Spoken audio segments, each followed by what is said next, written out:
Nice തിങ്കേഴ്സിൻ്റെ മറ്റൊരു വീഡിയോയിലേക്ക് ഏവർക്കും സ്വാഗതം. പ്രിയപ്പെട്ട കൂട്ടുകാരെ, നിങ്ങളുടെ ആനുവൽ എക്സാമിൻ്റെ മലയാളം ക്വസ്റ്റ്യൻ പേപ്പർ അവലോകനവുമായിട്ടാണ് ഇന്ന് ഞാൻ എത്തിയിരിക്കുന്നത്. സമയം ഒട്ടും കളയാതെ തന്നെ നമുക്ക് ക്ലാസ്സിലേക്ക് കടക്കാം. 2021-22 കാലയളവിലെ ക്വസ്റ്റ്യൻ പേപ്പറാണ് ഇന്ന് അവലോകനത്തിനായി തിരഞ്ഞെടുത്തിരിക്കുന്നത്. നോക്കൂ, മലയാളം കേരള പാഠാവലി. 2 മണിക്കൂറാണ് എക്സാം. മൂല്യനിർണ്ണയ പ്രവർത്തനങ്ങൾ ആരംഭിക്കുന്നതിന് മുൻപ് 15 മിനിറ്റ് സമാശ്വാസ സമയമാണ്. ഈ സമയം ചോദ്യങ്ങൾ നന്നായി വായിച്ച് മനസ്സിലാക്കാനുള്ളതാണ്. എക്സാം എഴുതുന്ന കൂട്ടുകാർക്ക് ഈ നിബന്ധനകളൊക്കെ അറിയാം അല്ലേ? ഇനി അടുത്ത് നോക്കൂ, 8 പ്രവർത്തനങ്ങളാണ് നൽകിയിട്ടുള്ളത്. ഇതിൽ 5 പ്രവർത്തനങ്ങൾക്ക് മാത്രം ഉത്തരം എഴുതിയാൽ മതി. 8 പ്രവർത്തനങ്ങളാണുള്ളത്, അതിൽ 5 എണ്ണത്തിന് ആൻസർ എഴുതുക. ഓക്കെ, നോക്കൂ, ഒന്നാമത്തെ പ്രവർത്തനം കണ്ടെത്താം എഴുതാം. കണ്ടെത്താം എഴുതാം. തന്നിരിക്കുന്ന കുറിപ്പ് വായിച്ച് താഴെയുള്ള ചോദ്യങ്ങൾക്ക് ഉത്തരം നൽകുക. നിങ്ങൾ മഴവില്ല് കണ്ടിട്ടുണ്ടോ? കുറച്ച് മഴക്കാറും നനവുമുള്ള ദിവസങ്ങളിലാണ് ഇത് പ്രത്യക്ഷപ്പെടുക. 7 നിറങ്ങൾ മനോഹരമായി ഒന്നൊന്നായി ചാലിച്ചടുക്കിയ പോലെ ഒരു വലിയ വില്ലിൻ്റെ ആകൃതിയിൽ ആകാശത്ത് ഈ അത്ഭുതം തെളിയുന്നു. ഏത് മഹാചിത്രകാരനാണിതിൻ്റെ പിന്നിൽ? പ്രകൃതി എന്നാണ് ഉത്തരം. സൂര്യനും അന്തരീക്ഷത്തിലെ പൊടിപടലങ്ങളും അദൃശ്യ തരംഗങ്ങളും എല്ലാം കൂടിച്ചേർന്ന് ഈ സൗന്ദര്യം നമ്മെ കാട്ടിത്തരുന്നു. പക്ഷേ നിങ്ങൾ ഈ കാഴ്ച കണ്ടിട്ടുണ്ടോ എന്നെനിക്ക് സംശയമാണ്. മുകളിലേക്ക്, മാനത്തേക്ക് ഇടയ്ക്കിടെ നോക്കിയാൽ മാത്രമല്ലേ ഈ കാഴ്ചയൊക്കെ കാണാനൊക്കെയുള്ളൂ. നോക്കിയാൽ പിന്നെയും പലതും കാണാം. ആകാശത്ത് ചിറകുകൾ ചലിപ്പിക്കാതെ പറന്ന് വട്ടം ചുറ്റുന്ന പരുന്തുകൾ, പല പല വിചിത്ര ആകൃതികൾ മാറി മാറി അണിയുന്ന മേഘങ്ങൾ, പഞ്ഞിക്കെട്ട് പോലെ, തിരകൾ പോലെ, വെളുത്ത കുന്നുകൾ പോലെ, കിളിച്ചിറകുകൾ പോലെ. ഇത് ആരാണ് ഇങ്ങനെ എഴുതിയത്? പ്രശസ്ത എഴുത്തുകാരി സുഗതകുമാരിയാണ്. വായിച്ചല്ലോ, മഴവില്ലിനെ എത്ര മനോഹരമായി എഴുത്തുകാരി വർണ്ണിച്ചിരിക്കുന്നു അല്ലേ? ഈ ചുവടെയുള്ള ചോദ്യം നോക്കൂ. എന്തിനെയാണ് മായാദൃശ്യമായി സൂചിപ്പിച്ചിരിക്കുന്നത്? എഴുത്തുകാരി എന്തിനെയാണ് മായാദൃശ്യമായി സൂചിപ്പിച്ചിരിക്കുന്നത്? ആകാശത്തെ, കിളിച്ചിറകുകളെ, മഴവില്ലിനെ. ഏതാ ആൻസർ? മഴവില്ലിനെ. എന്തിനെയാണ്? മഴവില്ലിനെ. രണ്ടാമത്തെ ചോദ്യം, തിരകൾ പോലെ കാണപ്പെടുന്നത് എന്ത്? തിരകൾ പോലെ കാണപ്പെടുന്നത് എന്ത്? പ്രകൃതി, മേഘങ്ങൾ, പരുന്ത്. ഏതാ? തിരകൾ പോലെ കാണപ്പെടുന്നത് മേഘങ്ങൾ അല്ലേ? ഏറ്റവും ലാസ്റ്റ് നോക്കൂ ഒരിക്കൽ കൂടി. ആകാശത്ത് ചിറകുകൾ ചലിപ്പിക്കാതെ പറന്ന് വട്ടം ചുറ്റുന്ന പരുന്തുകൾ, പല പല വിചിത്രാകൃതികൾ മാറി മാറി അണിയുന്ന മേഘങ്ങൾ, പഞ്ഞിക്കെട്ടുകൾ പോലെ, തിരകൾ പോലെ, വെളുത്ത കുന്നുകൾ പോലെ അല്ലേ? അപ്പോൾ ഇവിടെ ആകാശത്ത് തിരകൾ പോലെ കാണപ്പെടുന്നത് എന്തിനാണ്? മേഘങ്ങൾ. ആൻസർ എന്താണ്? മേഘങ്ങൾ. അടുത്ത ചോദ്യം, ആകാശത്ത് 7 നിറങ്ങൾ ചാലിച്ചടുക്കിയ മഹാചിത്രകാരൻ ആര്? ആരാണ്? ഓപ്ഷൻ തന്നിട്ടുണ്ട്. മഴവില്ല്, പ്രകൃതി, മേഘങ്ങൾ. ചില കൂട്ടുകാരുടെ മനസ്സിൽ മഴവില്ല് എന്ന് തെളിഞ്ഞിട്ടുണ്ടാകും. പക്ഷേ ആ ചിത്രകാരൻ ചാലിച്ചടുക്കിയ ചിത്രമാണ് മഴവില്ല്. അത് രചിച്ചതാരാ? ആ ചിത്രകാരനാരാ? പ്രകൃതി. ഇങ്ങനെ വായിക്കുമ്പോൾ എന്തെങ്കിലും ഡൗട്ട് തോന്നുന്നുണ്ടെങ്കിൽ ആ ഖണ്ഡിക ഒരിക്കൽ കൂടി എന്ത് ചെയ്യുക? വായിച്ചു നോക്കുക. ഓക്കെ, അപ്പോൾ ഏത് മഹാചിത്രകാരനാണ് ഇതിൻ്റെ പിന്നിൽ? പ്രകൃതി എന്നാണ് ഉത്തരം. ആദ്യം തന്നെ അത് തന്നിട്ടുണ്ട്. ഓക്കെ, ആൻസർ എന്താണ്? പ്രകൃതി. അടുത്ത ചോദ്യം നോക്കൂ. മാനം എന്ന വാക്കിന് സമാനാർത്ഥം വരുന്ന 2 പദങ്ങൾ എഴുതുക. വാനം, കാഞ്ചനം, ഗഗനം, നവീനം. എന്താ? മാനം എന്ന് പറഞ്ഞാൽ വാനം, ഗഗനം. വാനം, ഗഗനം. ഓക്കെ, 2 പദങ്ങൾ ഏതൊക്കെയാണ്? വാനം, ഗഗനം. നവീനം എന്ന് വെച്ചാൽ പുതിയതെന്നാണ് അർത്ഥം അല്ലേ? നവീനം. കാഞ്ചനം, സ്വർണം അല്ലേ? അപ്പോൾ മാനം, വാനം, ഗഗനം. വാനവും ഗഗനവും ആകാശത്തിൻ്റെ പര്യായ പദങ്ങളാണ്, മാനത്തിൻ്റെ പര്യായ പദങ്ങളാണ്. പ്രവർത്തനം 2, ആസ്വാദനക്കുറിപ്പ് തയ്യാറാക്കാം. എന്ത് ചെയ്യാം? ആസ്വാദനക്കുറിപ്പ് തയ്യാറാക്കാം. അമ്മയും കുഞ്ഞും തമ്മിലുള്ള നിഷ്കളങ്ക സ്നേഹം ഒരു ചിത്രം എന്ന കവിതയിൽ നിങ്ങൾ കണ്ടുവല്ലോ. ഇനി ഈ കവിത വായിച്ചു നോക്കൂ. കൊച്ചനുജത്തി. കൊച്ചനുജത്തി ഈ കുട്ടിക്കൂറുമ്പിയെ പിച്ച വയ്പ്പിച്ചെൻ്റെ കൈകുഴഞ്ഞു. മിണ്ടാതിരിക്കയുമില്ലിവൾ നിർത്താതെ കിന്നാര മോദിയൻ വായ് കടഞ്ഞു.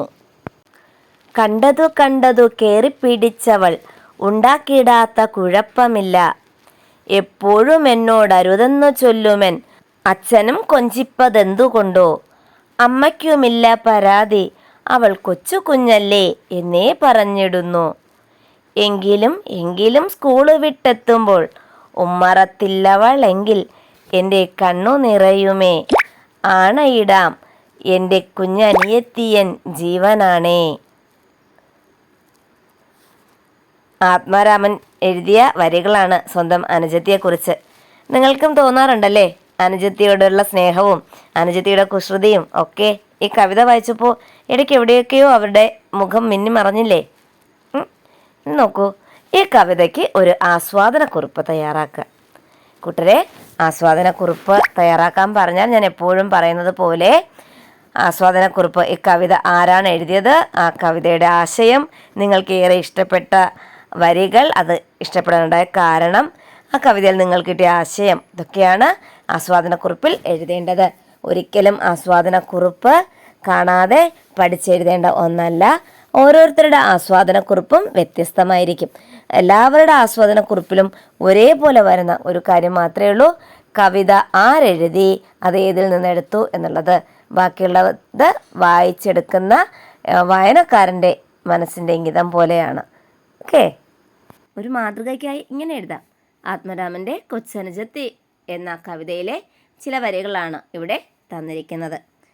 എഴുത്തുകാരന് തൻ്റെ അനുജത്തിയോടുള്ള പ്രിയം എത്രമാത്രമാണ് എന്ന് ഈ വരികളിൽ നിന്ന് സ്പഷ്ടമാണ്. തൻ്റെ കുഞ്ഞനുജത്തിയെ പിച്ചവച്ച് കൈകഴച്ചും ലാളിച്ച് നിൽക്കുന്ന എഴുത്തുകാരൻ്റെ മനസ്സിലേക്ക് ചില സംശയങ്ങൾ കടന്നു വരികയാണ്. എപ്പോഴും തന്നോട് അരുതെന്ന് പറയുന്ന അച്ഛൻ അനുജത്തിയുടെ കുസൃതി കണ്ടിട്ട് അരുതെന്ന് പറയുന്നില്ല. അതുപോലെ തന്നെ അമ്മയ്ക്കുമില്ല അവളുടെ കുസൃതിയിൽ പരാതികൾ. രണ്ടുപേരും അവൾ കുഞ്ഞല്ലേ എന്ന ചോദ്യം മാത്രമാണ് പറയുന്നത്. എന്തൊക്കെയാണെങ്കിലും എനിക്കും എൻ്റെ അനുജത്തിയോട് ഏറെ സ്നേഹം മാത്രം. ഇവിടെ എഴുത്തുകാരന് തൻ്റെ അനുജത്തിയോടുള്ള അടങ്ങാത്ത സ്നേഹം എല്ലാവർക്കും വ്യക്തമാണ്. ഈ വരികൾ എന്നെയും എൻ്റെ സഹോദരനുള്ള സ്നേഹത്തിലേക്ക് എന്നെ കൊണ്ടെത്തിക്കുന്നു എന്ന് നമുക്ക് എന്ത് ചെയ്യാം, എഴുതാം അല്ലേ? അടുത്ത ചോദ്യം നോക്കൂ. കല്യാണ സൗഗന്ധികം തുള്ളൽ കഥ രചിച്ചത് ആര്? കല്യാണ സൗഗന്ധികം തുള്ളൽ രചിച്ചത് ആരാണ്? എഴുത്തച്ഛൻ കുഞ്ചൻ നമ്പ്യാർ ചെറുശ്ശേരി. ആരാണ്? കുഞ്ചൻ നമ്പ്യാർ അല്ലേ? ഓടയിൽ നിന്ന് എന്ന നോവലിൻ്റെ രചയിതാവ് ആര്? ഓടയിൽ നിന്ന് പി കേശവദേവ് അല്ലേ? ഓടയിൽ നിന്ന് പി കേശവദേവ്. ഓപ്ഷൻ തന്നിട്ടുണ്ട്: K P Kesava Menon, Thakazhi, P Kesavadev. Odayil Ninnu ആരുടേതാണ്? പി കേശവദേവ്. അടുത്ത പ്രവർത്തനം നോക്കൂ. മൂന്നാമത്തെ പ്രവർത്തനം, കുറിപ്പെഴുതാം. വടക്കേ മലബാറിൻ്റെ നൂറ്റാണ്ടുകൾ പഴക്കമുള്ള തനതു കലാരൂപമാണ് തെയ്യം. കാസർഗോഡ്, കണ്ണൂർ ജില്ലകളിലാണ് ഈ അനുഷ്ഠാന കല കെട്ടിയാടുന്നത്. ദൈവം എന്നതിൻ്റെ വാമൊഴി രൂപമാണ് തെയ്യം. മനോഹരമായ മുഖത്തെഴുത്തും കുരുത്തോലകളും പൂക്കളും മറ്റും ഉപയോഗിച്ചുള്ള ആടയാഭരണങ്ങളും തെയ്യത്തിനുണ്ട്. ചെണ്ട, ചേങ്ങില, ഇലത്താളം, കുറുങ്കുഴൽ, തകിൽ തുടങ്ങിയ വാദ്യോപകരണങ്ങളും ഈ അനുഷ്ഠാന കലയിൽ ഉപയോഗിക്കുന്നു. തെയ്യത്തെക്കുറിച്ചുള്ള രേഖയാണ് തന്നിരിക്കുന്നത്. തെയ്യം എന്ന കലാരൂപത്തെക്കുറിച്ച് തന്നിരിക്കുന്ന കുറിപ്പ് വായിച്ചില്ലേ? നിങ്ങൾക്ക് പരിചയമുള്ള ഏതെങ്കിലും ഒരു കലാരൂപത്തെക്കുറിച്ച് ലഘുക്കുറിപ്പ് എഴുതുക. നിങ്ങൾക്കറിയാവുന്ന ഏതെങ്കിലും ഒരു കലാരൂപത്തെക്കുറിച്ച്. ഒത്തിരി കലാരൂപങ്ങളുണ്ടല്ലേ, തെയ്യം, തിറ, കഥകളി, കാക്കാശി നാടകം, ഇങ്ങനെയുള്ള പല കലാരൂപങ്ങളുമുണ്ട്. അപ്പോൾ നിങ്ങൾക്കറിയാവുന്ന ഒരു കലാരൂപത്തെക്കുറിച്ച് എഴുതുക. അതിൻ്റെ പ്രത്യേകത, അത് അനുഷ്ഠാന കലയാണോ, പിന്നെ അതിൻ്റെ വേഷവിധാനങ്ങൾ എന്തൊക്കെയാണ്, അതിൻ്റെ പ്രത്യേകതകൾ എന്തൊക്കെയാണ്, അതെപ്പോഴൊക്കെയാണ് അവതരിപ്പിക്കുന്നത് എന്നുള്ള കാര്യങ്ങൾ ഉൾപ്പെടുത്തുക. ക്ലിയർ? അടുത്ത് നോക്കൂ. സാബിർ ബാബു പിൽക്കാലത്ത് പ്രശസ്തനായ ഒരു സംഗീത സംവിധായകനായി മാറിയത് ഏത് പേരിൽ? സാബിർ ബാബു ഏത് പേരിലാണ് അറിയപ്പെട്ടത്? ഓപ്ഷൻസ്: ബാബുരാജ്, അബ്ദുൽ ഖാദർ, മെഹബൂബ്. ഏത് പേരിൽ അറിയപ്പെട്ടത്? ബാബുരാജ്. എന്താണ്? ബാബുരാജ്. ഓക്കെ. അടുത്ത ചോദ്യം, സമുദായ സൗഹാർദ്ദത്തെ കാണിക്കുന്ന പടയണിയിലെ ഒരു വേഷം. കുഞ്ഞുണ്ണി, കുരുവി, അന്തോണി. സമുദായ സൗഹാർദ്ദത്തെ കാണിക്കുന്ന പടയണിയിലെ വേഷം ഏതാണ്? അന്തോണി അല്ലേ? അന്തോണിയാണ് മതസൗഹാർദ്ദത്തെ കാണിക്കുന്ന വേഷം. മതസൗഹാർദ്ദത്തെ കാണിക്കുന്ന മറ്റു വേഷങ്ങളാണ് അറബിക്കുതിര, തമിഴ് ബ്രാഹ്മണൻ, അപ്പൂപ്പൻ തുടങ്ങിയവ. ഓക്കെ. പിന്നെ പടയണിയിലെ വേഷവിധാനങ്ങൾ ഏതൊക്കെയാണ്? പാള, കുരുത്തോല, കരി, ചെങ്കല്ല്, മഞ്ഞൾ ഇത് ഉപയോഗിച്ചാണ് വേഷവിധാനം ചെയ്യുന്നത്. കൃത്രിമമായിട്ട് യാതൊന്നും ഉപയോഗിക്കാറില്ല. പ്രകൃതിയിൽ നിന്നുള്ള വസ്തുക്കൾ മാത്രമാണ് പടയണിയിലെ വേഷവിധാനത്തിനായിട്ട് എടുക്കുന്നത്. പാള, കുരുത്തോല, കരി, ചെങ്കല്ല്, മഞ്ഞൾ മുതലായവ. അടുത്ത പ്രവർത്തനം, അഭിപ്രായക്കുറിപ്പ്. ഓരോ വീടും ഓരോ വിദ്യാലയമാണ്, മാതാപിതാക്കൾ അധ്യാപകരും. ഇത് മഹാത്മാഗാന്ധിയുടെ വാക്കുകളാണ്. ചോദ്യം നോക്കൂ. കോവിഡ് കാലത്തെ നിങ്ങളുടെ പഠനം എങ്ങനെയായിരുന്നു? ആരെല്ലാമാണ് നിങ്ങളെ പഠനത്തിന് സഹായിച്ചത്? സ്വന്തം അനുഭവങ്ങളെ മുൻനിർത്തി ഗാന്ധിജിയുടെ മേൽപ്രസ്താവനയെക്കുറിച്ച് നിങ്ങളുടെ അഭിപ്രായം ഒരു കുറിപ്പായി രേഖപ്പെടുത്തൂ. ഓരോ വീടും ഓരോ വിദ്യാലയമാണ്, മാതാപിതാക്കൾ അധ്യാപകരും. കോവിഡ് സമയത്ത് ഓൺലൈൻ ക്ലാസ്സുകളായിരുന്നു. ആ ഓൺലൈൻ സമയത്ത് നമ്മുടെ രക്ഷകർത്താക്കൾ തന്നെയായിരുന്നു നമ്മുടെ അധ്യാപകർ അല്ലേ? ആ സമയത്ത് നിങ്ങളുടെ അനുഭവങ്ങൾ എന്തൊക്കെയാണ് എന്നുള്ള അഭിപ്രായക്കുറിപ്പ് തയ്യാറാക്കുക. അടുത്ത ചോദ്യം, മാതൃക പോലെ എഴുതുക.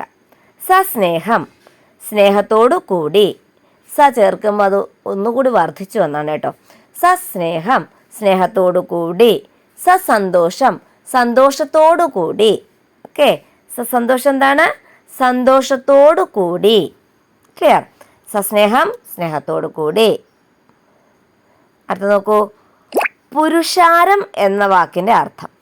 പുരുഷാരം എന്നർത്ഥം വരുന്ന പദം ഏത്? പുരുഷാരം. സാഗരം, ആൾക്കൂട്ടം, ആരവം. പുരുഷാരം, ആൾക്കൂട്ടം എന്നാണ് അർത്ഥം. പുരുഷാരം, ആൾക്കൂട്ടം. അടുത്ത ചോദ്യം നോക്കൂ കൂട്ടരെ, താരതമ്യക്കുറിപ്പ്. താരതമ്യം ചെയ്യുമ്പോൾ അറിയാം, ഒന്നുകിൽ കവിതകൾ തമ്മിൽ താരതമ്യം ചെയ്യേണ്ടി വരും, അല്ലെങ്കിൽ കഥകൾ തമ്മിലായിരിക്കും, എഴുത്തുകാരുടെ രചനാ ശൈലിയായിരിക്കും.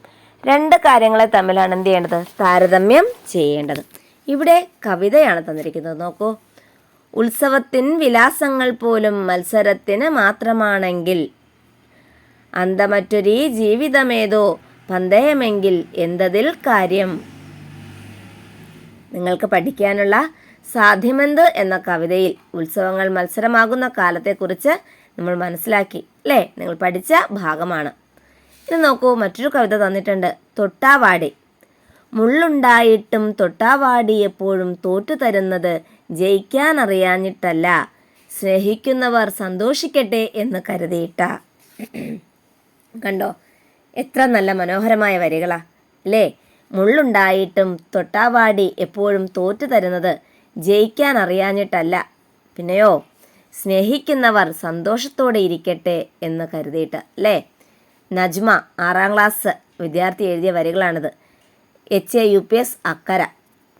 നോക്കൂ, സാധ്യമെന്ത് എന്ന കവിതയിലെ വരികളും തൊട്ടാവാടി എന്ന കവിതയും താരതമ്യം ചെയ്ത് ഒരു കുറിപ്പ് തയ്യാറാക്കുക.